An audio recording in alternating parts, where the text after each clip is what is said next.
सत्यमेव जयते। जय हिंद, जय संविधान। Metro express, नागरिकों की आवाज।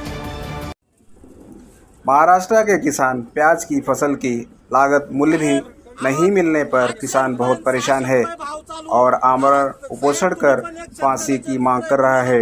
आइए देखते हैं खास रिपोर्ट।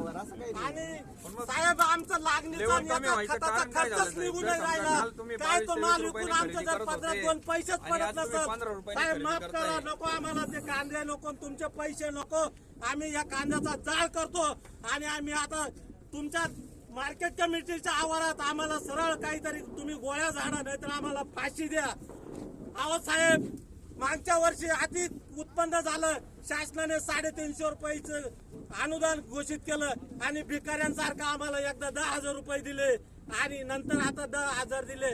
आता म्हणतं अजून 4,000 देऊ। अहो कृषी प्रधान देश म्हणताना आम्हाला हे भिकारी समजू राहिले, हे आम्हाला मान्यच नाही।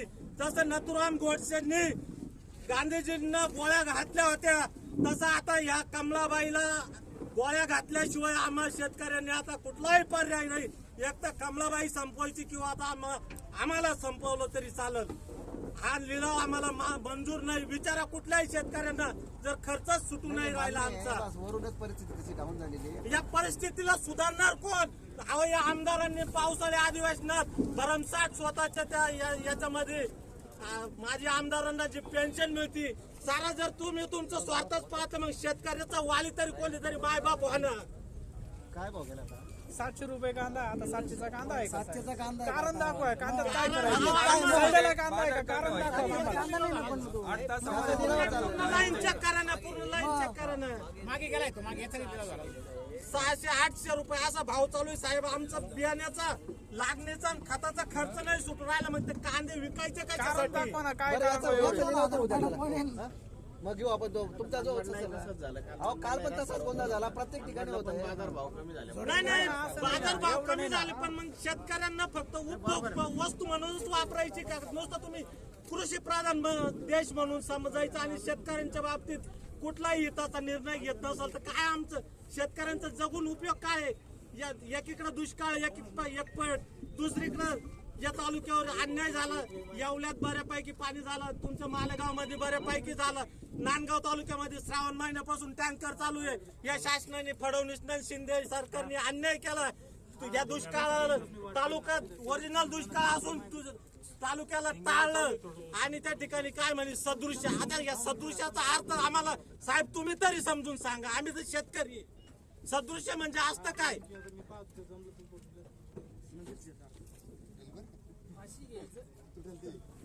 आम्हाला सरळ तिथं तुमच्या दारामध्ये आम्ही इच्छुक शेतकरी, आम्हाला फाशी देऊन मोकळे व्हा। कशाला आमचे हाल करू राहिले? आमदार कामदारांनी, मंत्री जंत्र्यांनी फक्त त्यांचे फायदे पाहायचे। पावसाळ्या अधिवेशनामध्ये एकमताने सर्व आमदार जर त्यांचं पेन्शन भरमसाठ वाढ करतील, तिथं राजकारण येत नाही, तिथं ओबीसी येत नाही, तिथं मराठा येत नाही। हे फक्त प्रश्न शेतकऱ्यांसाठीच काय येतात? लिलाव नाही साहेब, माझं एकट्याचं काहीच नाही, सर्व शेतकऱ्यांच्या विचाराने जे करतात ते मान्य आहे। इतर मार्केट कमिट्यांची परिस्थिती पाहिली ना, तिथे परिस्थिती झालं साहेब। साहेब एक विचारू का? तुम्हाला पगार किती आहे? वैयक्तिक विचार, राग पगार किती? बरोबर नाही मला सांगा ना, एक पगार किती? जर तुमची पगार एका रात्री जर 1000-2000 कमी केली, तुम्हाला काय वाटेल? तुम्ही काय करणार? तुमच्या भावना समजून असं नाही ना, डायरेक्ट कालपर्यंत 2000, डायरेक्ट काल 2100 पर्यंत 2000 पर्यंत डायरेक्ट 2000 कांदे। ठीक आहे, 200 ठीक आहे, अन्याय सहन करता म्हणजे 1200 सोपं नाही मग सगळंच मार्केटच्या हातात आहे असं काही नाही, सगळं व्यापाऱ्याच्या हातात आहे असं काही नाही। त्याला आम्ही व्यापाऱ्याला दोष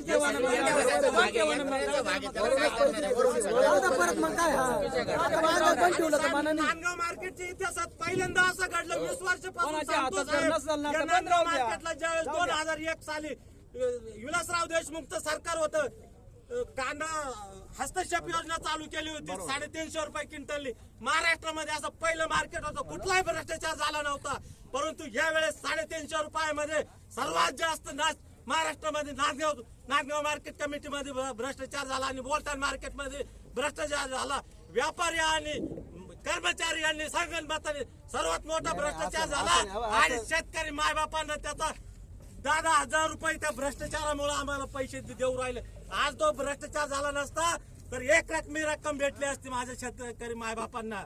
असं चुकीचं काही आरोप नाही. आरोप नाही करणार, हे सिद्ध करून देईल. जर सिद्ध नाही करून दिलं तर फाशीची शिक्षा घेईल. व्यापारीच्या पावतीची लेखी आहे तुमच्याकडे. फाशीची शिक्षा घेईल साहेब, सिद्ध करून नाही दिलं तर. हा आरोप खोटे. ज्यावेळेस शेतकऱ्याची यादी आली ना त्याच्यात व्यापाऱ्यांच्या सुद्धा याद्या होत्या. त्याचं जे पण असेल ऐकून त्याचं घ्या. ऑडिट झालंय. आम्ही कमी भाव देतो ना, हे बरोबर आहे.